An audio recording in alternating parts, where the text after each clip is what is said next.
blink and you'll miss it. So all your attention, all your focus on this for a couple of minutes, guys. I know that some like to have these on in the background while they paint. No, for 1 minute, pay absolute attention to this. Base, Victorian Brass from Scale 75. Gold by Vallejo Metal Colour as the highlight. And next up, Rhinoxide from Games Workshop as the shadow. And that's it. The video gets a tiny bit blurry in steps here, but you may want to go back and look at that again. Those are the initial stages we go through to create the first base coat. And in that we have the mid-tone, we have the shadow and the highlight. Okay, you can go back to painting now.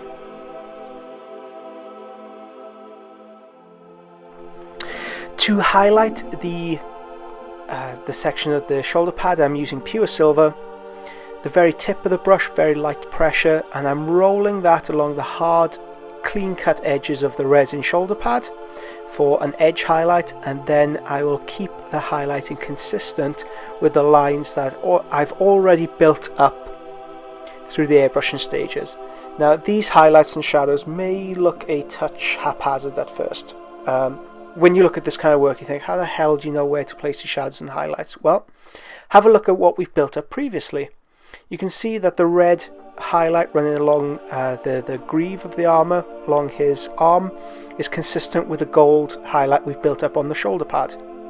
Once we have our block shadows and highlights in place through the Rhinoxide and the silver, we can then use this Dwarven Gold as a glaze. To create the glaze, we need to add around 2 parts water to 1 part paint until it's semi-translucent. You should be able to see the individual flecks of metallic pigment swim suspended in the colorant once we have washed it down. And this goes over the mid-tone, well, this goes over the lower mid-tone all the way over the highlight. So everything in that area we give a wash to. While the paint is still drying, we can include some Rhinoxide to reinforce the shadows and silver for the highlights. Hope you enjoyed that. It's a very kind of like 1-2 knockout way of painting gold. We could do the same again here. So Victorian Brass to start with in the corners, and then I can dip the tip of my paint in silver to create the highlight. Create the mid-tone here when the two colours blend in between one another. So this isn't a case of layering, this is wet blending, this is blending on the palette, this is blending on the miniature itself. I'm trusting myself, I know exactly where I want to place my shadows and highlights, keeping it consistent with the rest of the piece. So you can see I've used Rhinoxide here to develop the shadow because it won't be as saturated, it won't be as much in the light. Build it up from there. Now don't worry about this looking messy.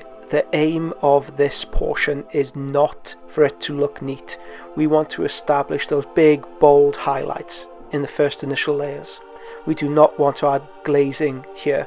In fact, if we did start trying to glaze this up, we'll be here until 2020. Big, bold, attractive highlighting and shading. Don't worry about the mixing, the blending, the glazing. That will come later.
Next up, I'm using Reichsland Flesh Shade across the majority of the gold. So this runs from the shadow through maybe to the upper mid-tone. It doesn't overlap the highlight, but it does certainly overlap everything in between there. So as we've stated previously, when we want to divide a colour scheme, when we want to divide a paint job up, we could do it into 5 parts, roughly 5 parts.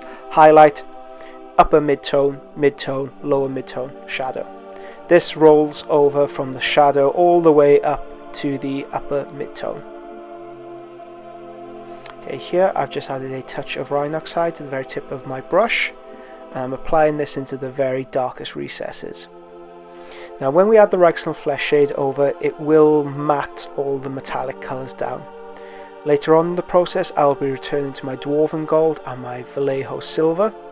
So I've already started to do it with Dwarven Gold as a wash, and you can see I've just added a slight amount to the miniature, and then I've taken a clean brush to wipe it.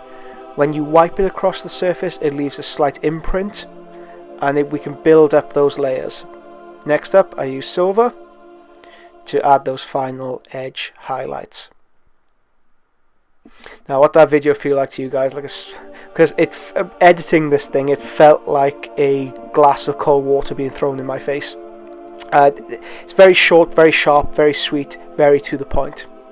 I wanted it this way because there is ancillary video footage where I go through the entirety of the highlighting scheme from all aspects of the miniature, but I wanted to break this video up in a slightly different way.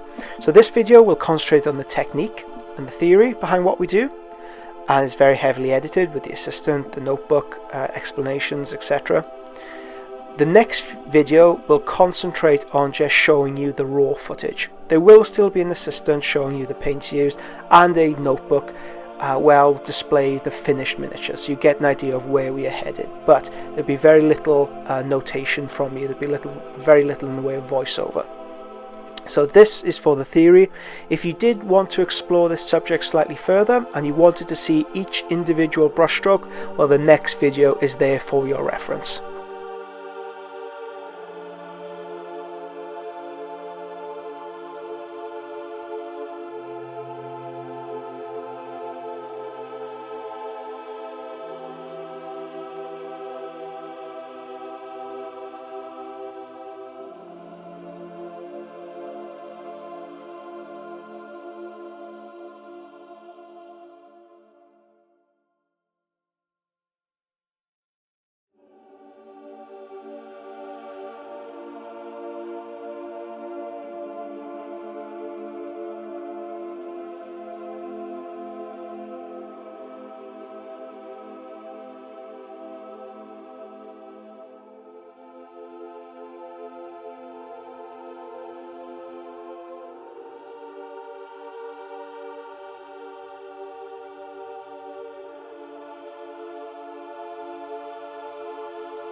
Okay, let's have a look at doing this again on a slightly more complex pattern.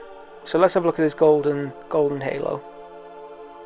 Iron Halo, I think it's called in the fluff, but yeah, this is our golden halo because we're a Blood Angel Legion. So to begin with, we use Victorian brass and then Rhine oxide on the very tip of the brush, and then the more the brush comes into contact with the miniature, the more blend I'll be able to get. So the paint is quite consistent. The Rhine oxide, it's undiluted.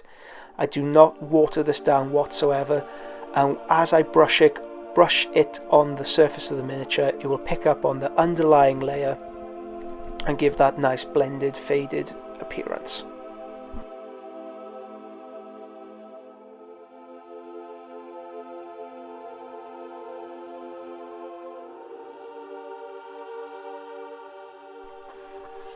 Next up, I'm using silver. While the paint is still wet, I can very, very roughly maneuver it onto the surface of the miniature. So when I wipe it down, I can leave a little bit of the silver left and blend it into any wet particulates of the Victorian brass. Just picking out the top highlights, top details.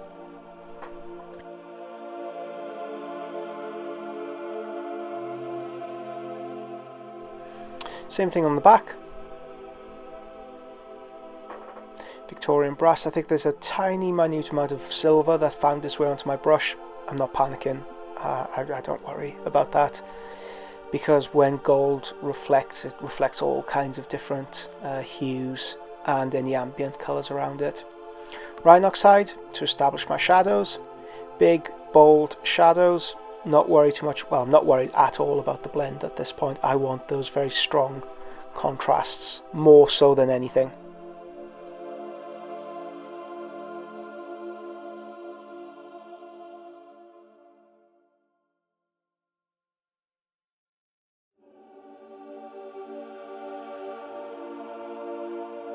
I can clean up the rest of the details with pure silver, and then I can again go back with Rhinoxide as a glaze and Dwarven Gold as a glaze to tidy everything up and sharpen everything up like I did on the shoulder pad.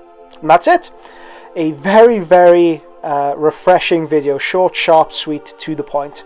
The next few videos will concentrate on every single brushstroke. If you feel like you have a handle of the technique and you want to try it from here, I would highly suggest that you stop watching the videos at this point, go and paint something, try it for yourself, and then come back and watch the other videos.